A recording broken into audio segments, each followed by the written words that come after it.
let's get into our third lesson here. Just give us a little overview, then we'll play the track and then we'll break it down. Okay, I tried to pull out a couple little, maybe, I don't want to say advanced topics, but the beginning of this line starts on a B flat major 7 bebop scale, just like Donna Lee starts. So I wanted to introduce that, and that sound is you add, if I'm playing B flat, so I'm going root 7, 6, flat 6. So what it does is it shifts all the chord tones, again, it's all about the chord tones, onto the downbeat. So if I were to play the ascending and descending. So I thought it'd be cool to just introduce that, the top. And also just some really kind of basic, I'm really outlining the chord changes, arpeggios. I use a couple substitutions in the fourth measure. I use an E flat major 7 over C minor 7 as an arpeggio substitution. So that turns that into, so I'm just playing a root position E flat major 7 so you can hear it over C. That's C minor 7, 9. Oh yeah, I play a D half diminished, D minor 7 flat 5 over B flat 7, and then I use the tritone sub on the B flat 7. I play an E triad. So we're going to talk a lot about that. That's like one of the most important sounds.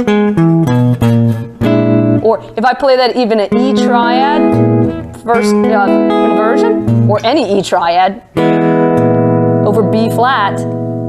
So I wanted to bring out that sound, and really in the B section, it's all about the tritone sub. So that's the main thing. I use a whole tone sequence on the last 2 bars of the A section, just because I'm kind of obsessed with whole tone.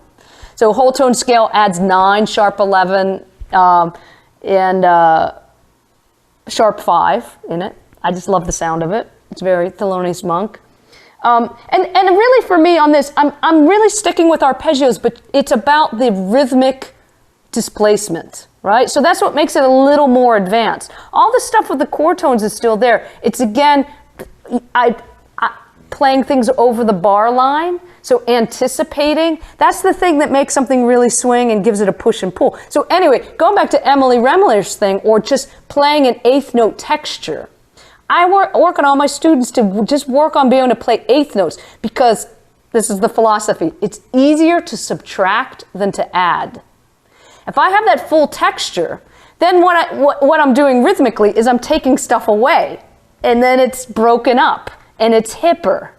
It's kind of think about it's like making a sculpture. You start with a big rock and you chip away at it, and it turns into something. The message is there by taking things away. So I guess that's what I'm kind of just doing the same stuff, just laying out these arpeggios, maybe those couple substitutions that are pretty basic ones, but it's about the rhythmic variation and where things are placed on the offbeats and over the bar line that makes it swing. Really what I want to get into is the B section, talking about the tritone sub, because it's a very simple thing, and I'm going to show you guys all this lick. So on the bridge, okay, that's the first lick, and that's the lick that I use for the whole bridge. All I'm playing is a D triad, so on the D7, D triad, A flat triad. But obviously I'm playing root position, first inversion A flat, second inversion D. So I'm playing through the different inversions, to create my line. To me, if an alien came down from another planet, said, what is the sound of jazz? I would play them that's the tritone sub. It's an A flat 7 triad, A flat 7 chord over D. To me, that's all bebop is about. So learning that sound or variations, and then I do.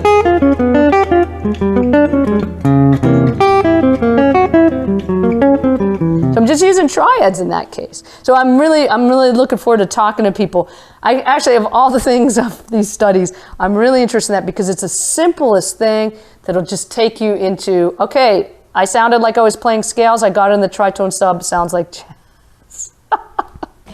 And then the last part of it is just, again, it's just more variations with rhythm. I'm really you know, if you really sit in there, you could ask me a question about, okay, what are the notes of that? They're usually based around chord tones, or again, like a E flat major 7 over C. Simple substitution. But I'm really laying out the notes right there. No, there's nothing really hidden. So.